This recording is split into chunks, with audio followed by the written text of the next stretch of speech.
পরম প্রেমময় শ্রী শ্রী ঠাকুর অনুকূলচন্দ্রের স্বহস্তে লিখিত সত্যানুসরণ থেকে পাঠ করছি। আজকের বিষয় সাধনার তুক।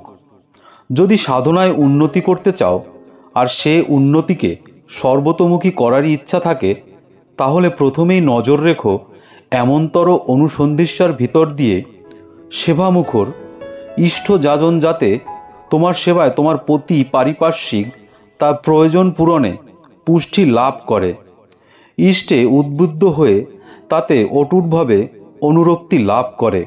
আর এই যাজনের ভিতর দিয়ে দেখবে তোমার ইষ্ট মনন বা ধ্যান এমনতরই প্রবল হয়ে উঠেছে যাতে তোমার প্রত্যেকটি প্রবৃত্তি ইষ্ট স্বার্থ প্রতিষ্ঠা পুষ্টিপন্ন না হয়েই থাকতে পারছে না।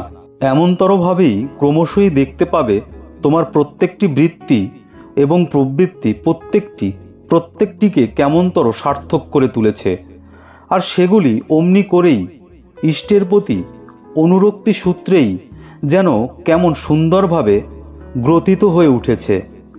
তারপর এর ভিতর দিয়েই তোমার নামধান ইত্যাদি সাধনার সময় যখন তুমি নিরিবিলিভাবে বসে এবং সব করছ, তোমার মাথায় যেমনতর যত চিন্তায় আসুক না কেন, প্রত্যেকটিকেই বেশ করে হিসাব নিকাশ করে ইষ্টানুকূলে এনে তার তুষ্টি পুষ্টি এবং প্রতিষ্ঠার সমাধান করে ফেলতে থাকে।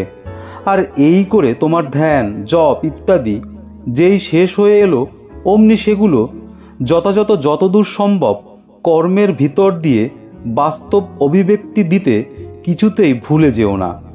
দেখবে তোমার মস্তিষ্ক কেমন তরতরে হয়ে দক্ষতা এবং ক্ষিপ্রতার সহিত জ্ঞান ও কর্মের অধিবেশনে তোমাকে নিরন্তর উন্নত উপভোগের ভিতর দিয়ে বাস্তব উন্নতিতে নিয়ে চলেছে। এই এমনতরটাই বাদ দিয়ে তুমি যতই সাধনা বা যাই কিছু করো না কেন, তুমি কিছুতেই প্রশস্তি লাভ করতে পারবে না, এ কথা অতি নিশ্চয়। বন্দে পুরুষোত্তমম। বন্ধুরা, ভিডিওটি ভালো লাগলে চ্যানেলটি অবশ্যই সাবস্ক্রাইব করতে ভুলবেন না, আর কমেন্টে আপনাদের মহামূল্যবান মতামত জানাতে ভুলবেন না একদমই।